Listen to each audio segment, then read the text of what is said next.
TELDE-DUET, Teleeducación para el Desarrollo, Dirección Universitaria de Educación a Distancia de la Universidad Alas Peruanas.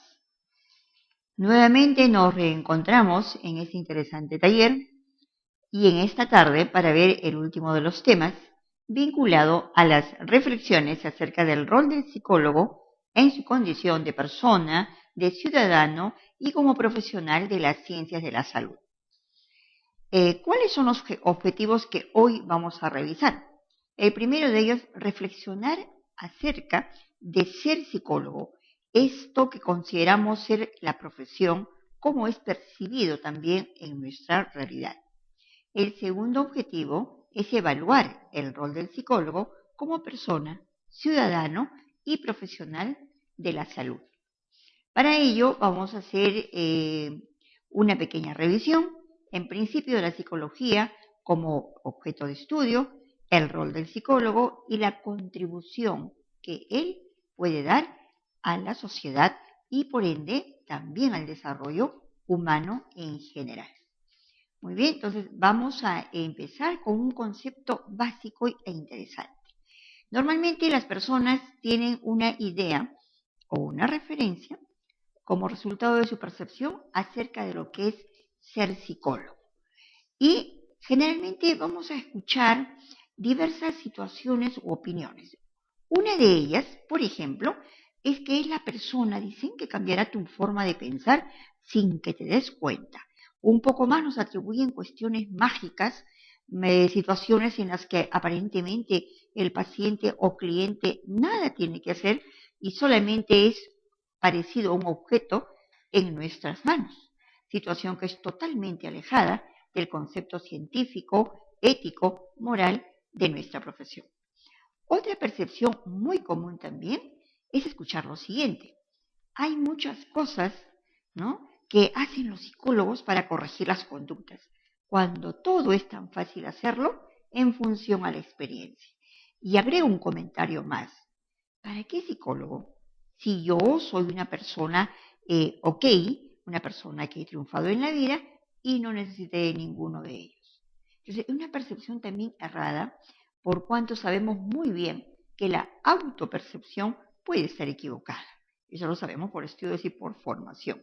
Entonces, es otro concepto que si bien ha ido disminuyendo en cantidad en nuestra realidad, por ahí como que todavía podemos observarlo. Y este punto es importante porque, por ejemplo, podemos con toda autoridad recoger las experiencias de alumnos o de participantes en este taller que están, por ejemplo, estudiando o viviendo por razones de trabajo o de residencia en los diversos departamentos de nuestra patria. Entonces, donde la información no es tan rápida, no es tan inmediata y quizás todavía se mantiene alguna de estas apreciaciones. Una tercera apreciación muy común es de que es el profesional que te va a sanar de todo, sobre todo cuando estés enfermo. Atribuir al psicólogo sola y exclusivamente el tratamiento o la intervención en personas que tienen una patología. También sabemos que es un concepto alejado de nuestro quehacer, porque también intervenimos en la mejora y en el dotar de estrategias y capacidades a las personas para que puedan conducir a una mejor orientación sus actividades o mantener aquellas capacidades que las tienen, ¿no? En un ejercicio muy común sabemos que es, por ejemplo, el FODA aplicado a la apreciación personal, ¿no?, que tanto conocemos nuestras capacidades, nuestras fortalezas, nuestras debilidades, si identificamos bien las amenazas y reconocemos las oportunidades. Entonces, nada más falso que sola y exclusivamente esté nuestra profesión dirigida a la patología. Una cuarta opinión, también generalizada, es que estudiamos mucho para aplicar los test o unas pruebas o un comentario adicional. Eso es tan fácil hasta que lo puedes encontrar en las revistas y te van a decir cómo hacerlo. Totalmente alejado. Y esto invita a la reflexión, porque el tema es reflexión de hoy, sobre las personas no autorizadas desde el punto de vista de formación, legalmente, como ya hemos visto en los temas anteriores, sobre la legalidad del ejercicio de la profesión hacer uso indebido de un título, entre comillas, título porque no existe como tal, o aún no se ha concluido de repente la formación profesional y ya se desprestigia lamentablemente nuestra profesión. Entonces, ello es importante también tener en consideración para que luego veamos de qué manera podemos contribuir en una forma mucho más consciente a mantener y a mejorar, lógicamente, la imagen de nuestra profesión. Entonces, este tema también nos invita a revisar el concepto de psicología. Y sabemos que el objeto de estudio de la psicología es precisamente eso, estudiar, sí, pero de manera científica, el comportamiento humano y los procesos mentales. Es decir, qué procesos intervienen para que se manifieste una conducta. Sabemos muy bien que todas las personas no realizan el mismo procesamiento de información, por ende no tienen la misma interpretación y sobre todo no se manifiesta de la misma manera. Esto además está sujeto al contexto en el que se desarrolla. También tenemos que tener en cuenta que encontramos la psicología básica, la psicología experimental y la psicología aplicada como las tres grandes vertientes de esta profesión. Entonces, veremos aquí, por ejemplo, que la psicología básica tiene una determinada orientación, estudiar científicamente la naturaleza y funcionamiento de los procesos psicológicos, es decir, procesos como la cognición, la memoria, el lenguaje, la atención y lo importante del proceso del aprendizaje, además las emociones, los sentimientos, ¿verdad? Tanto en una dimensión de normalidad como en una patológica. En cuanto a la psicología experimental, indudablemente se refiere a la aplicación del método científico en la psicología básica. O sea, el estudio, las investigaciones que conocemos se realizan en lo referente a estos procesos mencionados. Finalmente, encontramos en la psicología aplicada. También se basa en el estudio científico de la naturaleza y funcionamiento. ¿Cómo funciona? ¿De qué manera la persona procesa justamente la diversa información a través de sus procesos cognitivos, por ejemplo, o afectivos? Y por lo tanto, también se hará en función a la dimensión de normalidad o patología. Aquí en psicología aplicada podemos encontrar diversas ramas, ¿no? Por ejemplo, psicología social, psicología educativa, psicología clínica y en muchos otros campos que ha logrado abrir un poco la psicología su abanico. Vamos a ver entonces también qué es psicología científica, o mejor dicho, qué no es, que sería más fácil, porque fácil es decir psicología científica, podemos esbozar el concepto de aquello que está sujeto a principios, normas y métodos. Muy bien, pero veamos más bien qué no es científico. Por ejemplo, solo dedicarse a la aplicación de los test, que el profesional en psicología solo y exclusivamente se dedique a la aplicación. No estoy mencionando siquiera la interpretación. Entonces, esto va a sesgar mucho su competencia, que es un caso muy distinto que alguien pueda pensar que se dedica, por ejemplo, a la elaboración, a la corrección, a la estandarización de test. Es un campo muchísimo más amplio. Aquí solamente es la aplicación. Entonces, eso también, digamos que difunde una imagen no muy conveniente y alejada de lo que es el espíritu de la profesión hacia la comunidad. Otro aspecto que también consideramos que no es psicocientífico es considerar la psicología lo mismo que el psicoanálisis. Y sabemos muy bien que el psicoanálisis no se incluye, ¿okay? No se incluye como ciencia en la psicología, no está reconocido como tal. Entonces tampoco no podemos mencionar que es lo mismo. Finalmente, también decir que la psicología equivale a algo parecido como a la parapsicología, situación también que no es correcta por cuanto la parapsicología no es ciencia. Bien, hasta aquí hemos recordado un poco el concepto de psicología, cuál es el objetivo del estudio. Veamos ahora entonces cuál es el rol del psicólogo, cuál es su participación. Entonces, para ello tenemos que considerar un aspecto importante. La labor del psicólogo no consiste solo en solucionar problemas de las personas. Ese es un concepto errado, por cuanto no significa de que la persona acuda a nosotros con su problemática y nosotros lo solucionemos. No, esto es una relación del psicólogo con el sujeto que debe aprender precisamente con la intervención del profesional en psicología a hacer uso de estrategias, de mecanismos que le permitan, primero, asumir, enfrentar la situación y segundo, resolverlo. Esa es justamente la labor del psicólogo. No es una especie de paternalismo, ni tampoco es una situación de dirigir a modo de resolver todo sin que el sujeto participe en nada o no sea consciente de ello, ¿verdad? Entonces, eso es fundamentalmente la diferenciación que debemos tener en cuanto al rol del psicólogo. Asimismo, para que el profesional pueda lograr este objetivo, va a hacer uso de métodos, técnicas y diversos enfoques que ya hemos revisado anteriormente y por lo tanto se va a inclinar o va a preferir por la facilidad, por su mayor identificación a alguno de ellos.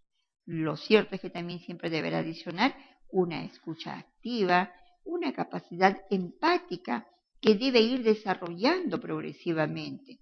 Estos aspectos son muy importantes para cumplir eficazmente con este rol. Pero, ante todo, tenemos que tener en cuenta algo importante. Si hablamos de contribuir al desarrollo de la persona, si hablamos de contribuir al desarrollo de la sociedad, tenemos que saber entonces qué es salud. Muchas veces decimos, estoy sana, no me duele nada, estoy bien, mi físico está en buenas condiciones, entonces por lo tanto soy una persona saludable. ¿Pero será esto cierto? No, no es así. ¿Y por qué no es así? Porque tenemos que tener en consideración, como vemos en las imágenes, que hay diferentes roles que cumplimos las personas. Roles maternos, roles de hija, de esposa, de trabajador, de funcionario, de persona que debe tomar decisiones a nivel de altas presiones todo el día, o un tipo de trabajo más introvertido, más alejado de las presiones también. Las diferentes etapas del desarrollo humano, desde el infante, el niño, el adolescente, el joven, el adulto temprano, intermedio, mayor, ingresando a la otra etapa importante que también es el adulto ya intermedio, el adulto tardío. Ese proceso tan importante que inclusive hoy ha generado otra especialidad que se llama gerontología, ¿no? Que no es nuevo, pero aquí en nuestro país es más o menos joven. Entonces, eso nos permite reconocer que la salud no es una línea, digamos, permanente en la vida de la persona. Es más, hay ciertas características. No es lo mismo la crianza de un niño con presencia de los padres, con solamente la presencia de uno de ellos. No es lo mismo también el desarrollo de la persona en un contexto económico carente, difícil, holgado o suficiente. No es lo mismo una familia disfuncional, la presencia de personas que padecen situaciones, por ejemplo, de adicciones. No es lo mismo. Por lo tanto, hay que tener muy claro qué se considera salud. Y de acuerdo a la Organización Mundial de la Salud, precisamente, salud no solo es entendida como la ausencia de enfermedad, no, también es entendida como la presencia de bienestar físico, psicológico y social. Es más, se está adicionando espiritual. Quiere decir que yo no solamente debo estar ausente de problemas o desequilibrios netamente orgánicos, sino también hay que ver cómo está mi nivel de pensamiento, de sentimientos, si me siento bien, si me siento realmente conforme, si tengo una buena autopercepción, un autoconocimiento, una valoración adecuada, positiva. Y si no lo es, entonces ¿podré decir que soy saludable? No. Además, también tenemos que tener en cuenta que la persona contribuye a su propio desarrollo, de su familia y de la sociedad en la medida que está saludable, lógicamente. Y puede también alcanzar mejores niveles en la vida, lo que se traduce como calidad de vida. Y veamos, pues, qué es ese término, qué significa calidad de vida. En todo caso, cómo podemos darnos cuenta si hay o no calidad de vida en una sociedad o en nuestra propia vida. En general, calidad de vida es la percepción que tiene el individuo de su posición. ¿Qué tanto o de qué manera percibimos nuestra posición en la vida? ¿Como penosa? ¿Como deficitaria? ¿Como en desventaja siempre? ¿Cómo la percibimos? ¿No? Y eso en los contextos culturales y, por supuesto, de acuerdo a los sistemas de valores en que vivimos. Muchas veces podemos encontrar en una determinada sociedad valores que están alejados del propio sentido del valor, donde se trastoca justamente los aspectos éticos y morales. Entonces, eso no puede ser calidad de vida. Entonces, se puede considerar también que la calidad de vida es determinante para el nivel de salud. O sea que hay una relación directa entre calidad de vida y salud. Si yo tengo una salud en los términos que hemos desarrollado, pues me será mucho más sencillo alcanzar un mejor nivel de vida o mantenerlo si lo tengo. Si no tengo ese nivel de salud, entonces, lógicamente, habrá también aspectos que van a tener como consecuencia que yo no pueda brindar esas consideraciones. Como actividades hemos considerado las siguientes. Por ejemplo, evaluar. Esto es importante. ¿Por qué? Porque justamente el taller de hoy es una reflexión acerca de nuestra posición como profesionales. Evaluar la participación del psicólogo en la problemática social presente. Bueno, hagamos una apreciación en general de la participación del psicólogo. ¿Se participa? ¿Se dice algo frente a situaciones que encontramos negativas, que perturban la salud emocional de los jóvenes, de las personas? ¿Qué posición tenemos frente a la violencia, frente al alto nivel de delincuencia como psicólogos? Entonces, ¿estamos participando? ¿Estamos contribuyendo? ¿De qué manera en todo caso? Una segunda pregunta es, ¿en qué áreas no está presente el psicólogo y que debería estarlo? Esto es importante particularmente por los participantes que están en diferentes departamentos o ciudades de nuestro país, porque obviamente en cada una de esas ciudades la realidad es diferente, las exigencias son distintas y también las carencias difieren unas de otras.